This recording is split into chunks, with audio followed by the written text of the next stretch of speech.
The first and foremost thing is to be loving toward yourself. Don't be hard, be soft. Take care of yourself. Learn how to forgive yourself again and again and again. 7 times, 77 times, 777 times. Osho. There is nothing quite like the terrible, stomach-churning sensation you get when you realize you've done something wrong. When you know you've done something wrong, you feel it. This is a very human emotion and sentiment. Serial killers, who are some of the most disturbed and psychotic people we know of, feel this way when they are caught and ask for forgiveness from the families of the people they've killed. Forgiveness is an important and unique action taken by man. It may be something insignificant as missing the birthday of a loved one, sending text messages that were cruel, cheating on an exam, or betraying your partner in a relationship. The unfortunate truth is that we are capable of causing pain to those we care about, making decisions that aren't in our best interests, and acting in morally reprehensible ways, even though we hold ourselves to high moral standards. Welcome to Relentless Man. Hit the subscribe button, the like button, and the notification bell. Please share our channel and look out for our upcoming videos. What is forgiveness? Forgiveness is often defined by psychologists as the process of making a conscientious and intentional choice to let go of sentiments of hatred, resentment, or retribution against a person or group that has wronged you.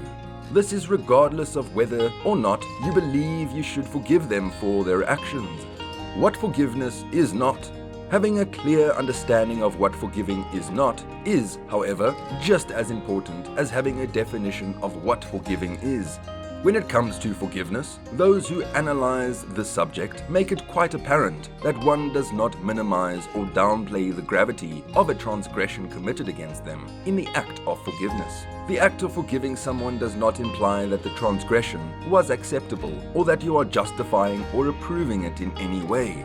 Although forgiving someone might help heal a relationship that has been damaged, it does not compel you to make amends with the person who may have wronged you.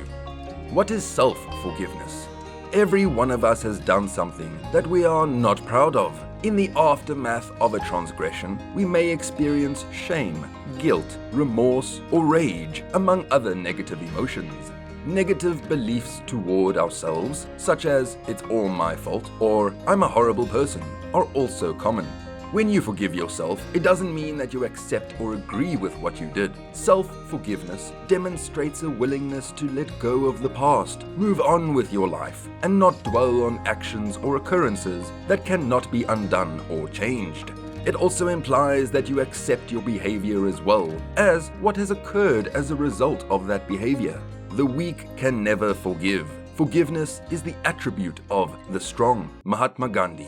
Why is forgiving yourself important? Self-forgiveness is hard because it means facing up to uncomfortable feelings and thoughts about yourself. Understanding, sensitivity, and mindfulness are required for the process of forgiving oneself. How you handle this situation might have repercussions in a variety of other areas in your life. Self-forgiveness could help you develop your self-image, which is one of the most important benefits of practicing it. There is a connection between learning how to forgive oneself and a reduction in the tendency to experience symptoms of anxiety and depression. You train yourself to have compassion for yourself, which in turn automatically boosts your self-esteem. You will have a better capacity to maintain high productivity and accomplish their goals if your self-confidence is high and guilt-free. Your mental health will suffer in a myriad of ways if you do not make a conscious effort to forgive yourself. You will always be judgmental of yourself and have a difficult time moving on from past transgressions if you do not understand or practice self-forgiveness. Your psychological well-being is essential for the proper functioning of several aspects of your life. It is an extremely important factor to consider while coming to decisions and resolving problems. When you have a positive self-image, you are more likely to make decisions that are in your best interest over the long run. Learning to forgive yourself and putting that knowledge into practice is good for your physical well-being too. you lower the likelihood of experiencing a variety of unpleasant physical symptoms such as pain, high blood pressure, and elevated cholesterol levels. Self-forgiveness allows you to maintain your composure and keep both your thoughts and actions centered. The Relentless Man's steps to take in self-forgiveness. Self-forgiveness isn't simply, okay, I did X wrong, I feel bad, I forgive myself. Forgiving yourself and getting to the root cause of your actions can be both emotionally painful and extremely liberating at the same time. Number 1. Acknowledge the transgression out aloud. If you mess things up, don't obsess about it too much. But if you keep on making the same mistakes, it could be that you haven't taken anything away from those experiences and learned from them. Share your experience and what you've gained from it to other people, so they might be able to give you a different perspective on it. You can experience an improvement in your mood if you vocalize the ideas and feelings that you are going through in your thoughts. You can also learn by thinking about both what you do and what happens because of it. Number 2. Pay attention to your feelings. Focusing on your emotions is one of the first things you should do when you're trying to figure out how to forgive yourself. You have to give some thought to how you are feeling emotionally before you can proceed. Give yourself the go-ahead to experience the emotions that have ignited in you. Knowing what emotions shame and guilt elicit is a practical way, and not wanting those emotions to resurface again is the proverbial "you won't do that again." Number 3. Think of each mistake as a learning experience. Accept each mistake you make as a potential opportunity for growth and development that will help you become a better person in the long run. When we consider that we have made the most of the circumstances we are dealing with, we are better able to forgive ourselves and go on with our lives. Number 4. Grant yourself permission to put this process on pause. If you feel like you can't stop thinking about a mistake that you have made, one technique that could help is to visualize the mistake. Put all your feelings and thoughts regarding the error into a mental container. Then you need to reassure yourself that you are putting this concern to rest for the time being. You will think about it again if and when it can be of use to you and when you are ready for it. Number 5. Accept personal responsibility.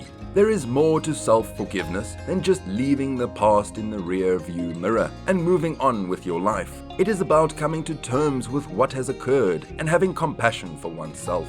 One of the first steps toward self-forgiveness is coming to terms with what one has done or what has occurred in one's life. This is also the most challenging phase. It is time to come to terms with what you have done and take responsibility for your actions. If you have been lying to yourself or rationalizing them to make them seem acceptable, accepting responsibility for one's actions and admitting that they have hurt other people as a result of those actions can help a person avoid feelings of regret and guilt. Number 6. Restore trust and repair damage. If you are forgiving yourself, it is still vital to take responsibility for your actions and make amends for any transgressions committed against someone else. Just as it is plausible that you won't be able to forgive someone else until they've somehow made it up to you, it's also possible that you won't be able to forgive yourself until you feel like you've earned it. Taking steps to make amends for your errors you've made is a good strategy for getting over guilt and shame or working through them. If you appropriate, you should apologize. Then try to find a way that you can make amends to the person whose feelings you have hurt. It could seem that the only person who will profit from this stage of the process is the person you have mistreated, but in reality, you will also get something out of it. If you correct your mistake, you won't ever have to question whether or not there was anything more you could have done. There are many more steps you can take in your path to learning self-forgiveness. The steps we have given you in this video will give you a push to start your self-forgiveness journey. As difficult as it may be to forgive those who have wronged you, it is just as hard to forgive yourself.